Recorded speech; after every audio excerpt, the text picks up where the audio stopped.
रामकृष्ण हरी सर्वांना. तर आपण शेवटच्या माऊलींच्या सेवेमध्ये श्लोक 22पर्यंत वाचत आलो होतो आणि त्यांच्या माऊलींच्या प्राकृत भाषेतील 185 ओव्या आपण वाचल्या होत्या. आता तिथून पुढच्या माऊलींच्या अध्याय 8 आपण पठण चालू करूया.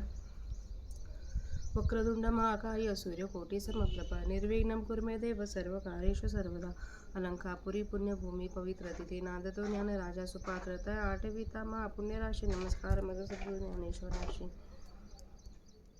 तैसे बुद्धीचे हन जाणणे कामनाचे घेणे देणे इंद्रियांचे करणे स्फुरण वायुचे हे देह क्रिया आघवी न करीता होय बरवी. जैसे न चलवी ते रवी लोकू चाले अर्जुना तयापरी सुतला ऐसा आहे शरीरी. म्हणून पुरुषागा अवधारी म्हणजे तयाते आणि प्रकृती प्रतिवते पडिला एक पत्नीव्रते. येणेही कारणे जयाते पुरुष म्हणोये पै वेदांचे भवसपन देखेची ना जयाचे अंगण हे गगनाचे पांघरून होय देखा. ऐसे जाणून योगेश्वर जया ते म्हणती परंपर जे अनन्य गतीचे घर गिवसे ते. जे तरुण वाचा चित्ते नाही कती दुजी ये गोष्टी ते तया एकनिष्ठीचे पिकते सुक्षेत्रचे. हे त्रैलोक्याची पुरुषोत्तम ऐसा साचू जयांचा मनोधर्म तया आस्तिकांचा आश्रम पांडवागा. जे निगर्वाचे गौरव जे निर्गुणाचे जाणीव जे सुखाची राणीव निरवशाचे.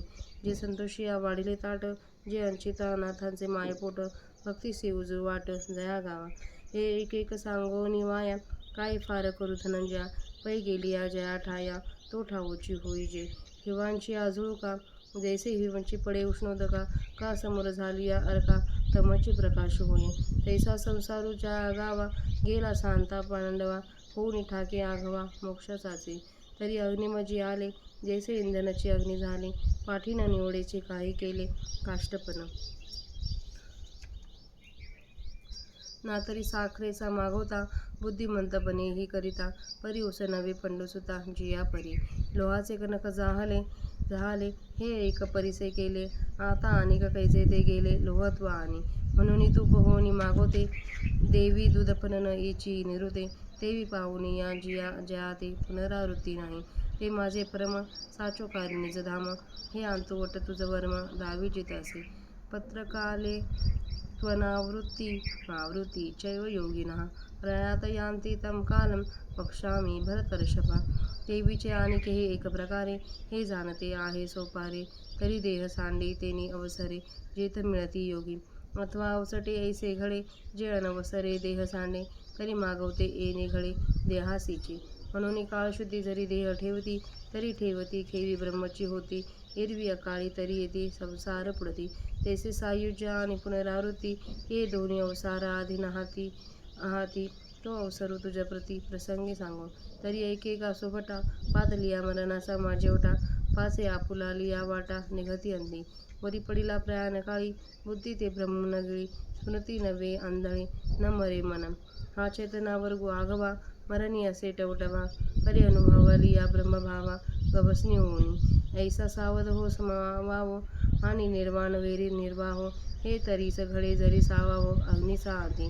पाहे पावारी नका उदेक जे दिवियांचे दिवे पण झाके ते असतीचे काय देखे देठा आपुली.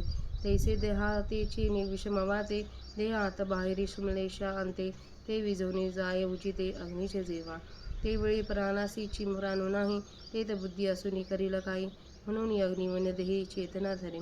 अगा देहीचा अग्नी जरी गेला तरी देव नव्हे चिखुल गोला. वाया अंश वेळ आपुला आदरा गिवसी आणि मागील स्मरण आघवे ते देणे अवसरे सांभाळावे मग देह तेजुनी मिळावे स्वरूपी कै हे. तव तया देह श्लेष्माच्या चिखली चेतनाची बुडवणी गेली तेथ मागिली पुढली हे ठेली आठवण सहजे.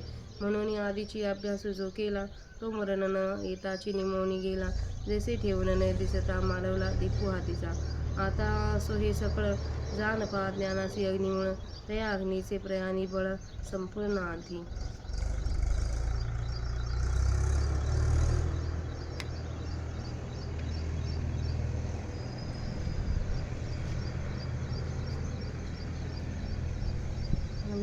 त्यांच्या प्राकृत भाषेतील 219 ओव्या वाचून झाल्या आहेत. तर त्यांचा मराठीत अर्थ आपण बघूया.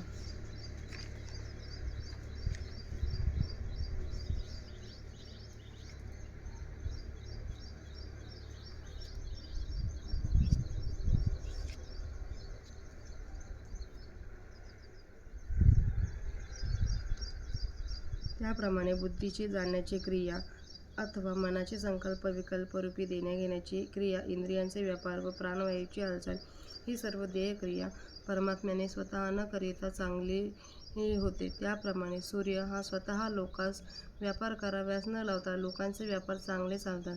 अर्जुना, याप्रमाणे आत्मा हा शरीरात निजल्यासारखा असा आहे, म्हणून त्याला पुरुष असे म्हणतात, असे समज. आणि पुरुष असे म्हणण्याचे दुसरे कारण असे की हा आत्मा पतिव्रता, जी प्रकृती तिच्याशी एकपत्नीव्रताने असतो, या कारणास्तव देखील ज्याला पुरुष असे म्हणता येते. चारी वेदांचा विस्तार त्या असे परमात्म्याचे अंगणही पाहू शकत नाही. हे चैतन्य आकाशाचेही पांघरून आहे. वर सांगितल्याप्रमाणे या पुरुषाचे स्वरूप आहे असे जाणून श्रेष्ठ योगी, ज्याला पुरुषाला सर्वात पलीकडची गती असे म्हणतात, आणि जो परमात्मा एकनिष्ठ भक्तांचे घर शोधित होतो, जे काया वाचा मनाने परमात्म्यावाचून दुसरी गोष्टच ऐकत नाही, त्या एकनिष्ठांच्या एकनिष्ठेचे पीक देणारे जे चांगले शेत आहे, हे त्रैलोक्यच पुरुषोत्तम आहे, अशी ज्यांची पक्की समजूत आहे, त्या आस्तिकांचे अर्जुना, जे परमात्मा स्वरूप राहण्याचे ठिकाण आहे, जे गर्भरहित पुरुषांचे मोठेपण आहे, जे गुणातीत पुरुषांचे ज्ञान आहे, व जे निरीच्छ पुरुषांस जे सुखाचे राज्य आहे, जे संतोषी पुरुषात वाढलेले ताट आहे, जे संसाराची चिंता न करणारे असून ज्यांना माझ्यापासून दुसरा कोणी मालक नाही, अशा भक्तांचे मायपोट आहे, आणि ज्या गावाला पोचण्याला भक्ती ही सरळ वाट आहे. अर्जुना, हे एक एक सांगून व्यर्थ विस्तार कशाला करू, परंतु ज्या ठिकाणी गेले असता ते ठिकाणच आपण होतो. थंडीच्या झोकाने जसे ऊन पाणीच थंड होते, अथवा सूर्यासमोर अंधार झाला असता तो अंधारच प्रकाश बनतो, अर्जुना, त्याप्रमाणे ज्या परमात्मा स्वरूप रूपी मुक्कामाला हा दुःखरूप देह बुद्ध्यादी संघातरूपी संसार पोचला असता, तो संसार सर्व बाजूनी मोक्षच, दुःखशून्य व सुखरूप असा होऊन राहतो.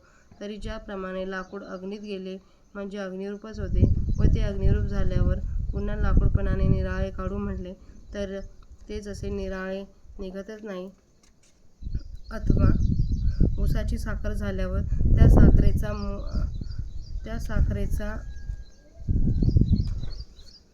मूळचा ऊस करण्याची जरी बुद्धिमान पुरुषांनाही मनात आणले तरी पुन्हा ऊस होणे ज्याप्रमाणे शक्य नाही, परिसाने लोखंडाचे सोने केले. आता अनेक दुसरा पदार्थ कोठे आहे की जो नाहीसा झालेला लोखंडपणा पुन्हा आणेल. म्हणून ज्याप्रमाणे दुधाचे तूप झाल्यावर त्या तुपाला पुन्हा दूधपणा खात्रीने येत नाही, त्याप्रमाणे ज्या परमात्मा स्वरूपास पावल्यावर पुनर्जन्म नाही, असे जे स्वरूप ते माझे स्वतःचे खरोखर श्रेष्ठ ठिकाण आहे, या अंतरंगातील गोष्ट तुला दाखवित आहे. हे भरतश्रेष्ठा, तथापि कोणत्याही काली देहावसान झाले असताना योगी अनावृत्तीप्रत जातात, जन्ममरणापासून मुक्त होतात, व कोणत्या काली देहावसान झाले असता अवृत्तीप्रत पुनर्जन्म प्राप्तात जातात, तो काल सांगतो. त्याचप्रमाणे आणखी एका प्रकाराने निजधाम जाणणे सोपे आहे. तरी योगी लोक योग्य काली देह त्याग करून जेथे प्राप्त होतात ते माझे निजधाम होय. अथवा अकस्मात असे घडते की योग्याचा देह अयोग्य काली पडला तर त्याला पुन्हा जन्माला यावे लागते.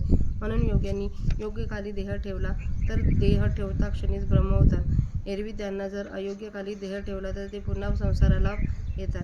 त्याप्रमाणे मदरूप होणे आणि जन्ममरणाच्या फेऱ्यात सापडणे ही दोन्ही ठराविक मरण वेळेच्या अधीन आहेत. आता प्रसंगानुसार त्याच कालसंबंधाने विचार तुला सांगतो. तर अर्जुना, ऐक. मरणाचा जोर प्राप्त झाला असता शेवटी पंचमहाभूते आपापल्या वाटेने निघतात. असा मरणकाळ प्राप्त झाला असताना बुद्धीला भ्रम गिळत नाही, स्मरणशक्ती आंधळी होत नाही, आणखी मन मरत नाही. याप्रमाणे हा सर्व इंद्रिय समुदाय मरणसमयी टवटवीत असतो, पण तो अनुभवलेल्या ब्रह्मस्थितीला आकलन केल्यामुळे प्रसन्न असतो. याप्रमाणे हा इंद्रिय समुदाय सावध असणे आणि तो त्याचा सावधपणा शेवटपर्यंत टिकणे, हे जर अग्नीचे साहाय्य असेल तर घडेल.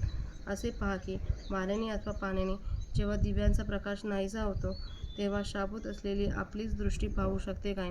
त्याप्रमाणे देह पडण्याच्या वेळी होणाऱ्या त्रिदोषाने देह आत बाहेर कफाने व्यापला जातो.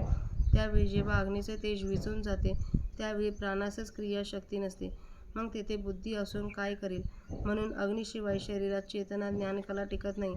अरे अर्जुना, जर देहातील अग्नी गेला तर तो देह नाही, ओला चिखल आहे असे झाले म्हणजे आयुष्य आपला वेळ व्यर्थ अंधारात शोधित राहते. आणि वास्तविक पाहिले असता मागील जे सर्व स्मरण आहे ते त्यावेळी तसेच ठेवावयाचे असते आणि मग देह टाकून परमात्मा स्वरूपी मिळवायचे असते. परंतु देहाला ज्या कफाने व्यापले त्या कफाच्या चिखलात चेतना बुडून गेली. तेथे मागील केलेल्या अभ्यासाची पुढील स्वरूप स्थितीची आठवण स्वाभाविक रीतीने थांबली. म्हणून ज्याप्रमाणे ठेवलेली वस्तू पाहण्याकरता हातात घेतलेला दिवा ती वस्तू दिसण्यापूर्वीच मालवून जावा, त्याप्रमाणे मरणाच्या अगोदरच जो जन्मभर अभ्यास केला तो मरण येण्याच्या पूर्वीच नाहीसा झाला. आता हे सगळे असू दे, असे समज की ज्ञानाला मूळ कारण अग्नी आहे. त्या अग्नीचे मरणकाळी संपूर्ण बळ असावे.